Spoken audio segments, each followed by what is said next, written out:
महाभारत की दुनिया, मतलब बड़े बड़े किरदारों की दुनिया। लेकिन इसी भीड़ में एक ऐसा इंसान भी है जो एकदम शांत लौ की तरह है, बहुत कोमल, सच्चा और इतना बुद्धिमान। तो आज हम उसी की कहानी में उतरेंगे, एक ऐसा किरदार जिसे लोग अक्सर भूल जाते हैं, विदुर। ये शब्द उस इंसान के किरदार की पूरी गहराई बयां करते हैं। सोचिए, एक ऐसा व्यक्ति जो सत्ता और साजिशों से भरे दरबार में भी अपनी नैतिकता पर चट्टान की तरह अड़ा रहा। लेकिन ये इंसान था कौन? और सबसे बड़ा सवाल, उसके जन्म के पीछे आखिर ऐसा कौन सा राज छिपा था जिसने कुरु वंश की किस्मत ही पलट कर रख दी? चलिए आज इसी रहस्य से पर्दा उठाते हैं। तो ये व्यक्ति कोई और नहीं बल्कि महात्मा विदुर थे, हस्तिनापुर के प्रधानमंत्री। पर प्रधानमंत्री से कहीं बढ़ के वो उस दरबार की अंतरात्मा थे, एक ऐसी आवाज जो हमेशा हमेशा सच के साथ खड़ी रही। जरा सोचिए, एक ऐसी जगह जहां हर कोई बस पावर गेम खेल रहा है, साजिशें कर रहा है, और उस सब के बीच एक आदमी है जो बिना डरे सच बोल रहा है, सीधा खरा सच। यही तो थे विदुर। उन्होंने कभी ये नहीं सोचा कि राजा को खुश करने के लिए सच का सौदा कर ले। नहीं, सच है तो सच है। विदुर की कहानी को अगर समझना है तो हमें कुरुवंश के उस सबसे बड़े संकट को देखना होगा जिसने उनके जन्म की नींव रखी।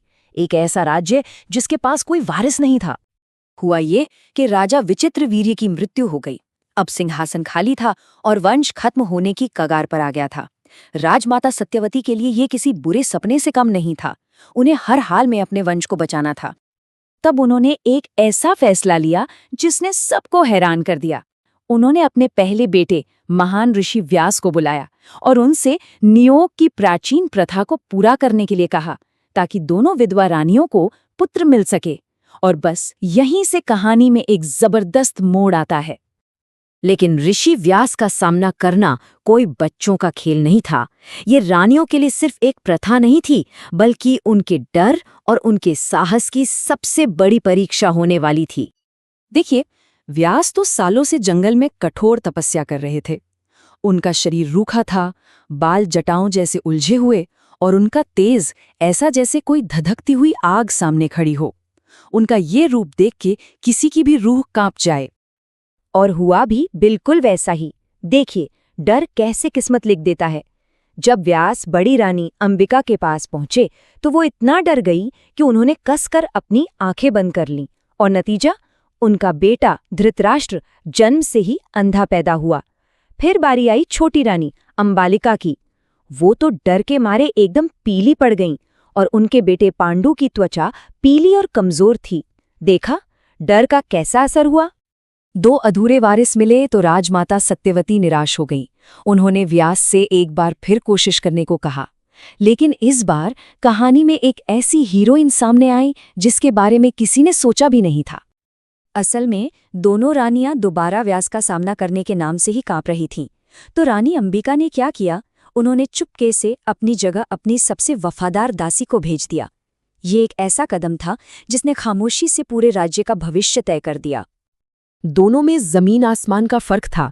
जहां एक तरफ रानियां डर से कांप रही थीं, वहीं वो दासी पूरी विनम्रता और सम्मान के साथ ऋषि व्यास के सामने खड़ी रही।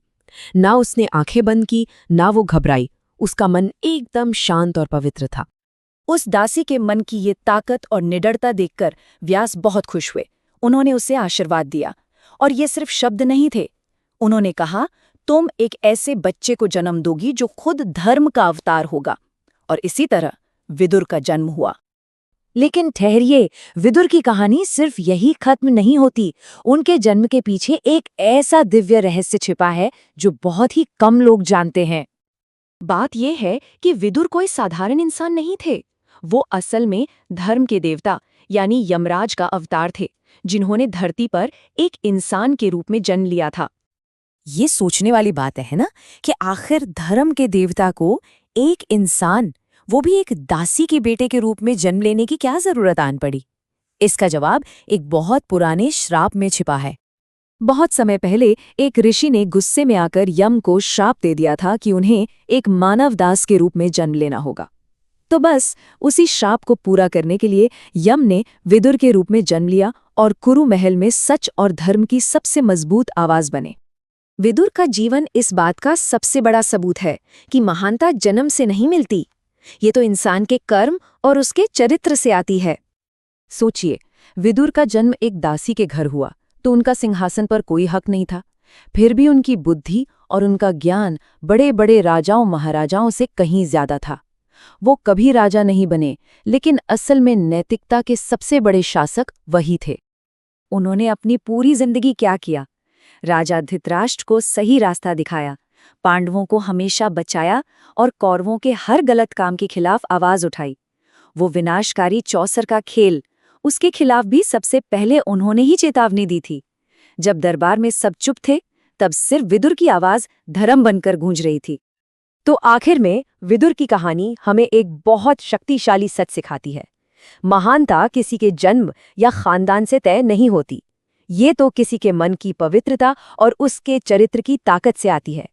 विदुर की विरासत हमें ये सोचने पर मजबूर करती है कि असली शक्ति पद में नहीं, सिद्धांतों में होती है।